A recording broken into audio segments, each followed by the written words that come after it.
Take a look at this document. It's the original Emancipation Proclamation, dated January 1st, 1863. For decades, the common narrative suggested that the moment Abraham Lincoln signed this page, slavery in the United States ended. But the text itself tells a more restricted story. The proclamation was a wartime measure with a specific geographical limit. It applied only to rebel territories still in open conflict with the Union. It did not apply to slave-holding border states or southern regions already under Northern military occupation. Because Texas was isolated from major battlefronts and lacked a significant Union presence, it became a refuge for the institution. Enslavers from neighboring states moved their operations into the territory, intentionally placing their human property beyond the reach of the Union Army. The gap in enforcement finally closed on June 19, 1865, when federal troops arrived at the harbor of Galveston, Texas, to occupy the state. U.S. General Gordon Granger stood on Texas soil and read General Orders No. 3. The order was direct. It informed the people of Texas that, in accordance with a proclamation from the executive, all enslaved people were free.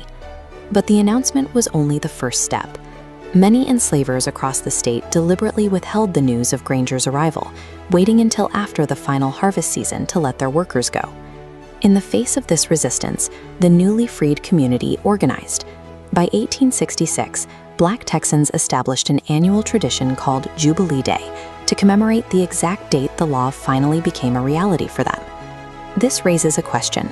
How does an anniversary born on the Texas coast traverse a century and a half to reach the Oval Office? As descendants of those freed in Galveston moved out of Texas during the Great Migration, they carried the history of June 19th with them.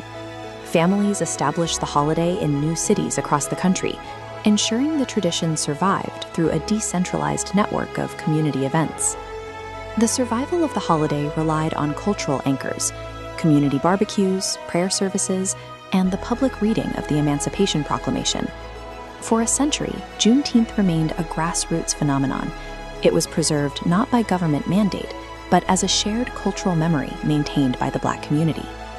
By the 1960s, as the civil rights movement sought to turn legal victories into actual equality, organizers began to revisit these older symbols of liberation.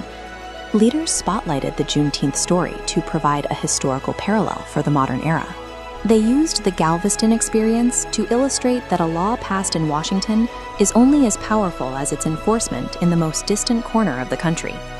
This renewed public awareness transformed the holiday from a cultural tradition into a political objective.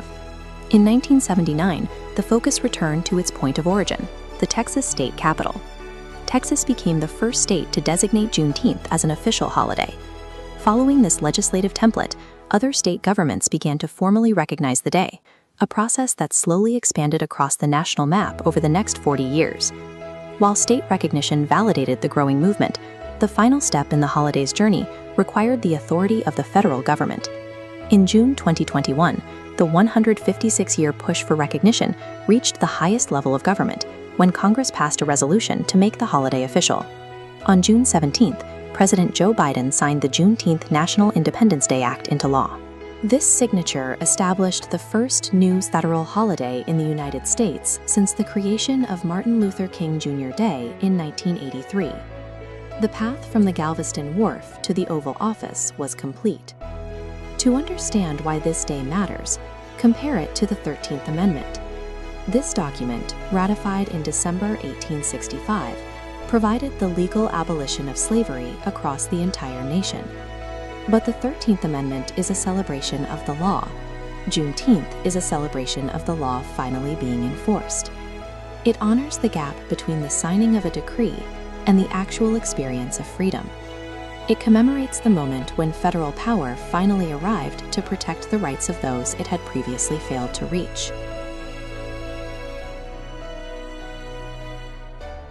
The history of Juneteenth shows that rights are not just granted by signatures on a page, they are secured through the persistence of people who refuse to let the promise of freedom be delayed.